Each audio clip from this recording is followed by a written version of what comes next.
आज हम एलएन का ह्यूमन रिप्रोडक्शन का फर्स्ट चैप्टर हिंदी में एमसीक्यू क्वेश्चंस करेंगे। Exercise first.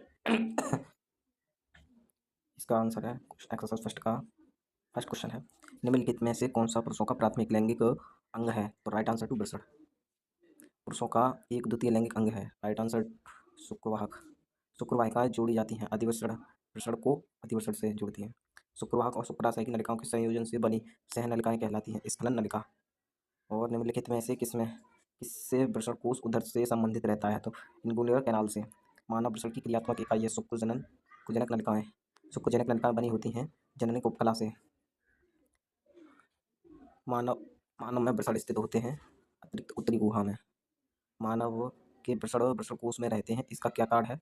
तो शुक्राशय शुक्रजनन के लिए तापमान की कमी आवश्यक है। निम्नलिखित में से निम्न को पढ़िए। तो यह एक अयुग्मित संरचना है। यह नर मूत्र मार्ग के पार्श्व भाग पर उपस्थित होती है। यह श्वसन के स्नेहन में सहायता करती है। तो राइट आंसर कंदमूत्र पथग्रंथि। लीडिंग की कोशिकाएं होती हैं वृषण में। शुक्रजनन नलिका पाई जाती हैं वृषण में।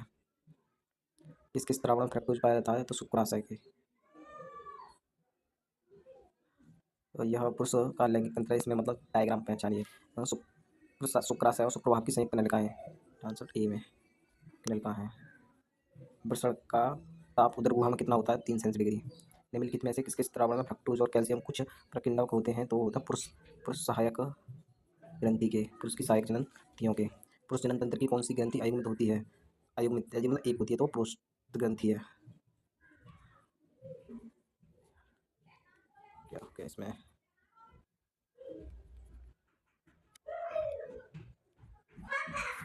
दोबारा से, निम्नलिखित में से किसके द्रावण फ्रक्टोज का और द्रावण होता है? वो पुरुष जनन तंत्र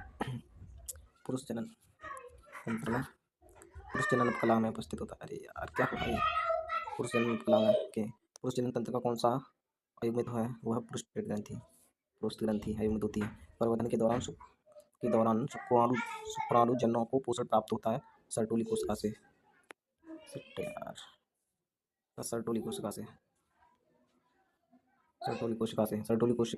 कोशिका का नियमन कौन सी पिट्यूटरी हार्मोन्स द्वारा होता है? एफएसएच।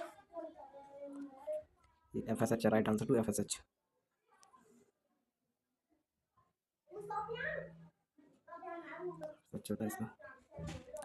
मानव में शुक्री प्लाज्मा में क्या होता है? तो फ्रक्टोज के कुछ एंजाइम से भरपूर होता है। दूसरा है, मानव में वृषण उदर गुहा के बाहर एक थैली से स्क्रोटम कहते हैं स्थित होता है, जिसमें कुछ उद्देश्य पूर्ति होती है। इसका राइट आंसर है वृषण के तापमान के भीतर तापमान अपेक्षा कम बना रहने के लिए, right answer to A.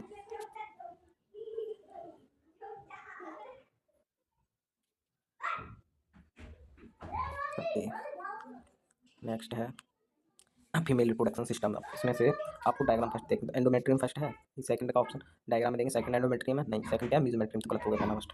Infundibulum फाइब्री और राइट आंसर इन्फेंडिबुलम फाइब्री। यौवन आरंभ पर स्त्री किसका उत्पादन प्रारंभ करती है? तो इसका यौन प्रारंभ पर स्त्री किसका होती है? तो इसका आंसर होगा अंडे का। गर्भाशय का निचला सकरा भाग होता है गर्भाशय का निचला सकरा भाग होता है गर्भाशय ग्रीवा। अंडाशय में पुटकाओं या अंडों की नष्ट होने की प्रक्रिया कहलाती है एस्ट्रिया। एंडोमेट्रियम रेखित करती है गर्भाशय को। भग से एक ऊपरी बेलन पर उपस्थित होते हैं किसके? लघु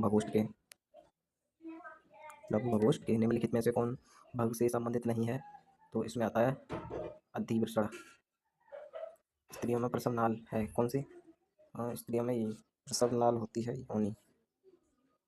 नेक्स्ट है spermatogenesis and structure of women sperm. तो विभेदन के दौरान शुक्राणु प्रसूति पोषण हेतु किसमें संयोजित होते हैं? तो वो होते हैं सर्टोली कोशिका में पोषण के लिए। सर्टोली कोशिका से शुक्रजनन में न्यूनकारी विभाजन होता है प्राथमिक बड़े कोशिका में। द्वितीय द्वितीय द्वितीय परिपक्व विभाजन के दौरान कौन सा विभाजन होता है? द्वितीय परिपक्व के दौरान कौन सा विभाजन होता है? तो उसका राइट आंसर होगा समसूत्री विभाजन। शुक्र जनन में एक प्राथमिक शुक्राणु कोशिकाओं से कितने शुक्राणु बनते हैं? शुक्र जनन में एक प्राथमिक शुक्राणु कोशिका से कितने शुक्राणु बनते हैं? प्राथमिक शुक्राणु कोशिका से कितने बनेंगे? तो प्राथमिक शुक्राणु कोशिका से बनते हैं तो प्राथमिक शुक्राणु कोशिका से बनते हैं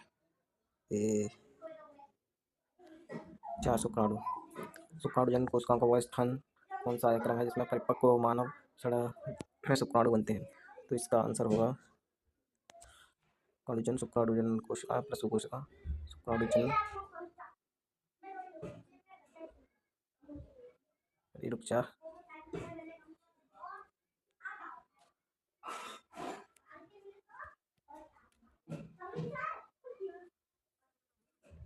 एक पॉइंट नहीं आ रहा है यार, कोई दिक्कत नहीं, इसी से याद रखूंगा। ठीक है,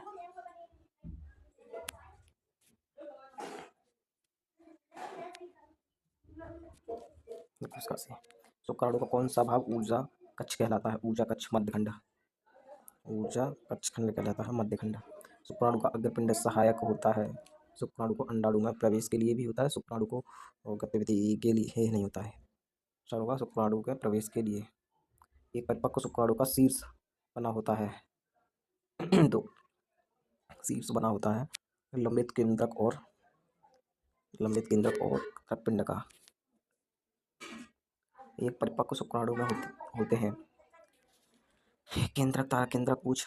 राइट आंसर ये पूछ होती है। शुक्राणु प्रसूव में किस भाग में से शुक्राणुओं का अग्रपिंड बनता है? शुक्राणु प्रसूव के किस भाग से शुक्राणुओं का अग्रपिंड बनता है? तो वो है गोलचिका से। किससे बनता है? गोलचिका से। स्तनीय शुक्राणुओं की जीवन क्षमता के विषय में से कौन सा कथन सत्य है? तो इसका राइट आंसर होगा शुक्राणु केवल 24 घंटा तक सक्षम बने रहते हैं। जन्म के समय अब आते हैं ओगेनिस यानी कि अंड जनन। अंड के बारे में इसमें लिखते हैं अंड जनन, अंडार्जन यानी जन्म के समय अंडा होता है कैसा? द्वितीय अंडक के रूप में।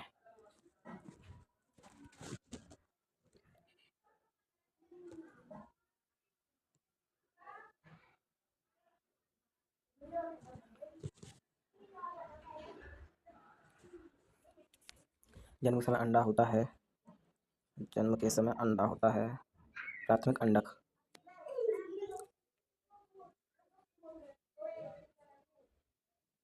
स्त्रियों के अंडाशय में अधिकतम संख्या प्राथमिक अंडक मिलते हैं। अधिकतम संख्या में प्राथमिक अंडक मिलते हैं जन्म के समय नहीं, जन्म की शुरुआत में यौवन। राइट आंसर टू जन्म के समय अंडाशय से अंडे मुक्त किए जाते हैं। ऐसे अंडे मुक्त किए जाते हैं द्वितीय अंडक के रूप में। अंडाशय से अंडे मुक्त किए जाते हैं द्वितीय अंडक के रूप में। 43